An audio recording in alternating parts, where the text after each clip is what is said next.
상하합을 정확하게 이해하고 그 성질을 파악함으로써 정확하게 출발할 수 있답니다. 그렇게 하기 위해서 지금 우리가 라지 MK를 배우고 있는데, 이 라지 MK는 구간 IK에 대응하는 있는 X값을 가지고 만든 함수값 중에 제일 큰 놈. 그러니까 이 구간에 들어있는 X값을 요 곡선에다 대응을 시키면 이런 식으로 여러분 이렇게 하나씩 대응시켰을 때 함수값 중에 가장 큰 부분은 요 구간이 증가 구간에 이렇게 증가함수 있는 상태에 있을 때는 당근 X값이 가장 클 때 가장 큰 놈이 나오겠죠. 그래서 우리가 요 놈을 우리가 제일 큰 함수값, 그래서 라지 MK라고 하겠다, 이런 얘기를 합니다. 그런데 우리가 예를 들어서 요런 게 리만의 하합을 선생님이 그림을 그려놨는데, 자, 여기에서도 지금 요 구간이 XK에서, 자, 선생님이 살짝 잘못 적었네요. XK하고 XK-를 반대로 적어놨네요. 자, 요 놈이 XK이고, 자, 요 놈이 X 지금 K-1인데, 자, 다 봅시다. 그러면 요 XK-XK 상태에서 지금 요 사이에 요 안에 들어있는 X값을 이제 이 곡선, 요 구간 안에 대응하는 곡선이 이만큼이죠. 이 곡선에 이렇게 X값을 대입했을 때 그 X값 중에서 가장 작은 놈은 당근 요놈이 요놈 거죠. 요놈. 함수가 이 구간에서 함수가 증가하고 있기 때문에 증가 상태에 놓여 있을 때는 가장 작은 함수값은 X가 역시 가장 작을 때죠. 그죠? 그러니까 이렇게 대입했을 때에 가장 작은 요 함수값을 우리는 뭐란다? 스몰 mk다. 스몰보다 mk다. 그게 요놈이 바로 요놈을 가리킨다, 이런 얘기죠. 무슨 말이겠죠? 이렇게 되어진다는 거라. 그죠? xk-xk 사이에 있는 x값들을 이 곡선에다가 대입해서 만든 함수값 중에 제일 작은 놈, 그 놈을 우리가 뭐란다? 스몰 mk라고 하겠다, 이런 얘기를 합니다. 자, 무슨 말이겠죠? 자, 그러면 라지 mk라는 것은 구간 안에서 가장 큰 함수값, 스몰 mk는 구간 안에서 만들어진 함수값 중에 제일 작은 놈. 이렇게 해버리면 요놈이 인피멈, 그죠? 수프리멈, 인피멈에 관한 상한과 하한으로 요놈과 요놈을 정의되었다는 것을 우리가 알 수 있답니다. 자, 그렇게 뒀을 때에, 자, 여기에 나오는 이제, 자, UF, P, 그리고 LF, P라고 했는데, 우리가 UF, P를 우리가 리만 뭐라고? 상합이라고 하고, LF, P를 리만 하합이라고 이렇게 부르는데, 그러면 이 상합과 하합이 도대체 무엇을 정의한 것인지를 우리가 이제 보자, 이런 얘기죠. 그러면 지금 여러분이 이제 그림을 통해서 봐야 되는데, 이 그림을 통해서 먼저 보시면, 지금 이 곡선, 이 함수 fx가 구간 a에서 p까지 이 유기함수로 이렇게 정의되어 있는데, 무슨 말이겠죠? 요 구간 AB를 임의의 분할 P를 만들어가지고, 임의의 분할, 그러니까 요 강 A와 B를 N토막을 냈다는 거죠. 그리고 N토막을 내가지고 그 토막마다 이와 같이 이 곡선 바깥쪽으로 나가도록 이와 같이 무슨 사각형? 직사각형을 만들었다, 이런 얘기죠.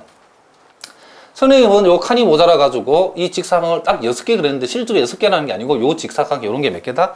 N개라는 걸 여러분 알아두셔야 된답니다. 자, 요렇게 우리가 직사각형을 만들어 세웠을 때에 바깥쪽으로 나가도록 요와 같은 직사각형들의 합을, 자, 이와 같은 뭐다? 바깥쪽으로 삐져나간 이 직사각형들의 합을 뭐라고 그러냐면 그 놈을 우리는 뭐다? 리만 상합이라고 하고, 그 리만 상합을 요렇게 표시한다, 이런 얘기를 합니다. 자, 그러면 우리가 여기에서 이와 같은 직사각형들의 합을 우리가 구해보라고 하면, 자, 그 직사각형들의 합을 우리가 뭐라고 그랬죠? 정의상, 그죠? 리만의 상합. 정확하게 말하면 분할 P에 대한 F의 리만 상합이랍니다, 놈이. 그러면 요 놈은 우리가 어떻게 하냐면, 요런 사각형 넓이 하나하나를 쭉 더해나가는 거죠. 그러면 요 첫 번째 직사각형 넓이는, 자, 첫 번째 요 간격의 길이, K번째 간격의 길이를 우리가 델타 XK를 했으니까, 요 첫 번째 간격의 길이는 당근 뭐다? 그렇죠? 델타 X1이겠죠.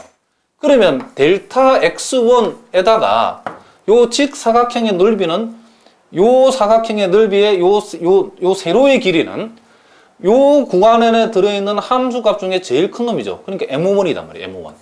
라지 M1. 자, 플러스 요 두 번째 사각형의 넓이는 두 번째 요 구간의 길이는 델타 x2가 되겠죠. 델타 x2에다가 요 안에 들어있는 함수값 중에 제일 큰 놈이 뭐라? 이 직사각형의 세로의 길이가 되는 그놈이 m2랍니다. m2. 자, 이런 식으로 요 놈이 계속 나가가지고 K번째는 뭐가 된다? K번째 직사각형의 가로의 길이는 델타 xk이고 요 직사각형의 세로의 길이는 요 구간에 들어있는 함수값 중에 제일 큰 뭐가?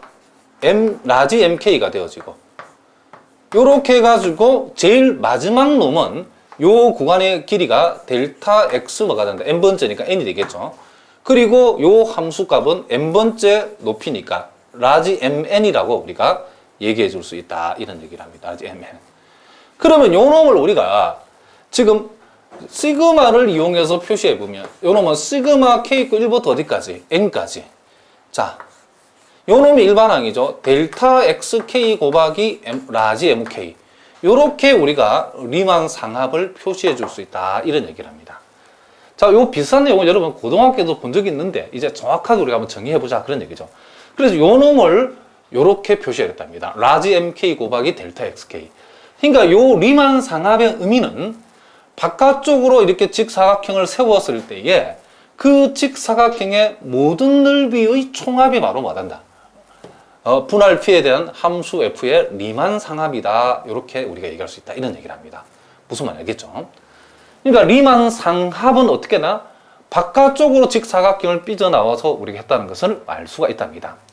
그런데 우리가 여기에서 그럼 여러분들 이걸 우리가 명심해야 되는데 지금 선생님이 실제로는 지금 n개라고 해놓고도 말로는 n개 해놓고 그 실제 그림은 요 직사각형을 딱 6개 그렸다는 거죠.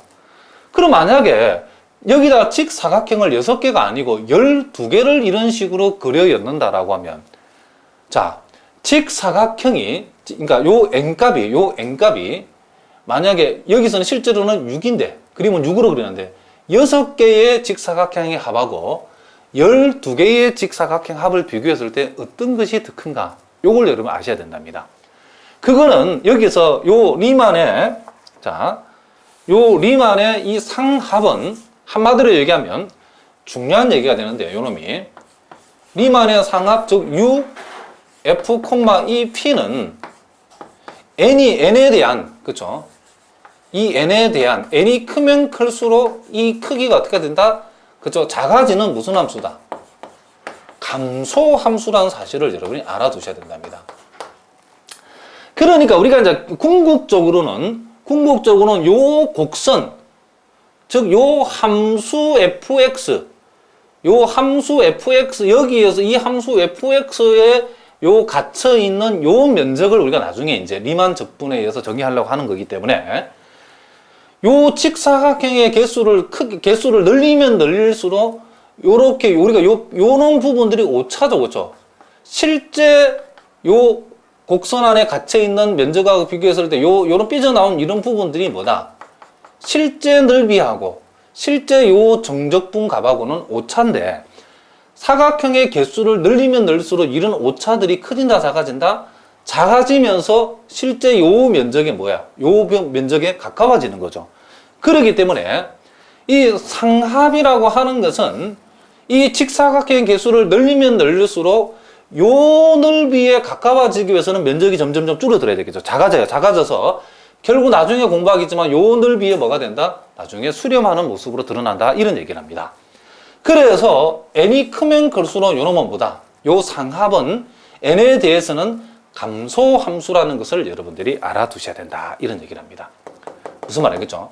그래서 우리가 뒤에도 얘기했지만은 이와 같이 어떤 분할 P를 우리가 어떤 분할 P를 생각했는데 이 분할 P에서 이 분할의 개수를 더 늘리면 더 많은 분할을 만든다를 갖다가 우리를 보통 무슨 말 알겠죠? 어떤 분할 P1보다도 분할 P2가 더 세분화, 그쵸? 더 분할의 개수가 많아지면 요 P2를 가리켜서 P1에 대해서 세분할이라고 본답니다. 그러니까 요 놈이 P2의 분할의 개수가 P1의 분할의 개수보다 커지면 P2를 가리켜서 P1보다 더 많이 분할했다 그래서 P2를 P1에 대해서 더 세분할을 됐다라고 하고 집합으로 봤을 때는 세분할된 놈이 원래 분할을 우리가 포함하는 이런 관계가 형성된답니다.